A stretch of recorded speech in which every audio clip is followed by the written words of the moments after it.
Carlos Sainz is officially joining Williams, which marks an end to the big question that we all ask ourselves: where is he going?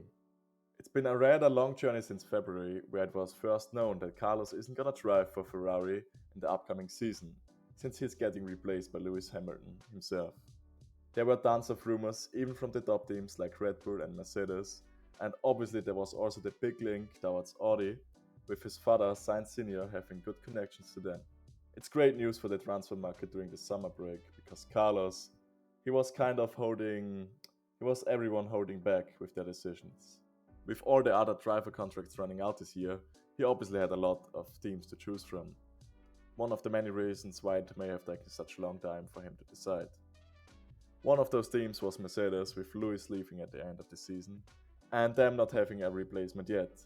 He was obviously linked to the team, but in my opinion, it was good that Carlos didn't settle for Mercedes, since it would have been a rather short-term contract, other than something longer for the future. Toto is, as we know by now, in love with Max Verstappen, but anyone would love to have him in their team. But it isn't just that. Mercedes also have the young hope Kimi Antonelli coming up from F2, who is being compared to the likes of Verstappen, Senna, and all the big names with his talent as a 17-year-old. So given these circumstances, Carlos wouldn't have had a long future at Mercedes, at most maybe 2 years, since by then Toto would need to act on Kimi Antonelli. Of course we can't leave out Red Bull. They were also part of the rumors given the situation with Checo and even Max Verstappen, since the team has been rather unstable recently. But again, it wasn't really a viable option for Carlos, since there were too many uncertainties with Red Bull. And if Max stays, you will be number 2 driver, no matter what. And the whole drama around Christian Horner and Adrian Newey leaving the team seemed rather unattractive. Also, while Daniel Ricciardo is always being linked to the Red Bull seat, replacing Checo, so it wouldn't have made much sense. Unlike the next team, which would have been Audi, or in other words, Sauber, since they were the biggest contenders around Sainz. And honestly, for a long time it looked like that this is the team that Sainz will end up with. Given his dad has very good connections to the Audi motorsports team itself, just recently winning the Rally Dakar with the team, Audi already has one driver secured for next year with Nico Hülkenberg, but that is about the only good thing that we have heard from them. Since there are way too many uncertainties at Audi, like they just recently changed the leadership, with hiring Mattia Binotto, the ex-Ferrari team chef, and leaving Andrea Seidel behind. And Kick Sauber, which is their current name, they look rather poor with the performances, and the engine for 2026 is a big question mark as well. Yet it would have made sense for Sainz, given the connections and the fact that this would have for sure been a rather long-term project into the future.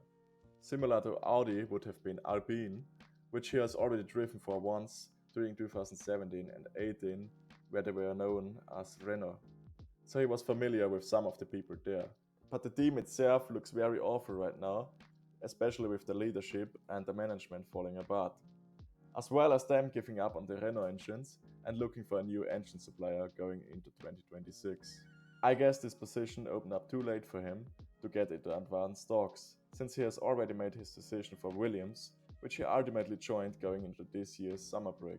The Williams project seems very promising for the future, rebuilding the team with James Vowles and Alex Albon being key figures in the move.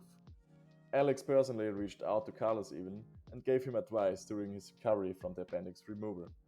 And out of all the teams available, I still think Williams is the most stable out of them all. Because they have a solid engine supplier, they are gathering new resources every year to continue building up the team, and they also have a solid leadership with James. In my opinion, it was the best decision, despite their current performances, because in the long run, this will give him peace. This decision for sure wasn't easy, but it is a decision for the future and to make sure to have security and peace over the next few years, especially if he wants to stay in the sport. So we will only see if it paid off over the next few years, so good luck to Carlos.